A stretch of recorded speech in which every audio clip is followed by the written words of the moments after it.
Hello বন্ধুরা, কেমন আছো তোমরা সবাই? আশা করছি অনেক ভালো আছো। আর আমি এদিকে দেখো সকাল সকাল উনুন জ্বালিয়ে নিয়েছি, কারণ আজকে দেবো আলুর পাঁপড়। তো এইভাবে আমার শাশুড়ি মা আলু কুচিয়ে দিয়েছে, সেটাকে এবার আমি সেদ্ধ করব। তো জলটা ভালো করে গরম করে নেব, তারপরে তার মধ্যে হলুদ লবণ আর আলুগুলো দিয়ে দেবো। সামান্য হলুদ লবণ দিয়েছি, আর এবার দেখছি হয়েছে কিনা। তো আরেকটু হবে আলুটা ভালো মতো সেদ্ধ হয়ে গেলে নামিয়ে নেব। নামিয়ে নিয়ে এবার ছাদে চলে এসেছি।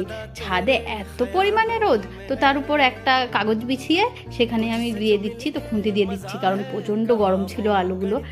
ভালো করে মেলে দেবো যাতে একটার গায়ে একটা না লাগে। দেখো এইভাবে একদম পুরোটা মেলে দিয়েছি। তারপরে কিছু শুকনো লঙ্কা ছিল, সেগুলো, সুপারি, এগুলোও রোদ্রে দিয়েছি। আর সত্যি আমার মাথাটা না ঘুরে যাচ্ছে, এত রোদ ছাদে। নিচে এসে সকালে খুদের ভাত রান্না করেছিলাম, সেটাই খাবো। আমার না খুদের ভাত খেতে প্রচণ্ড প্রচণ্ড ভালো লাগে। তার সাথে থাকবে একটু পেঁয়াজ, কাঁচা লঙ্কা আর সর্ষের তেল, আর আলু সেদ্ধ আছে। লবণ দিয়ে ভালো করে চটকে চটকে মাখাবো। আর জানো তো, আমি শুনেছি আমার দিদিমাদের মুখে, আমার শাশুড়ি মাদের কাছে, যে খুদের ভাত যত চটকে চটকে খাবে তত তার টেস্টটা বের হবে।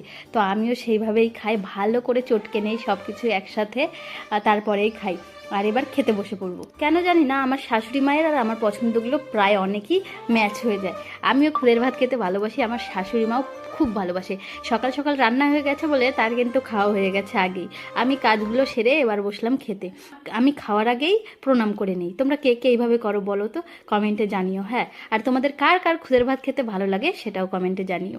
আর এখানে পরে রান্না করে নিচ্ছিলাম দুপুরের জন্য পাট শাক ভাজা, আরও করব। তো আজকের ভিডিওটা তোমাদের কেমন লাগলো কমেন্টে অবশ্যই জানিও। Bye bye.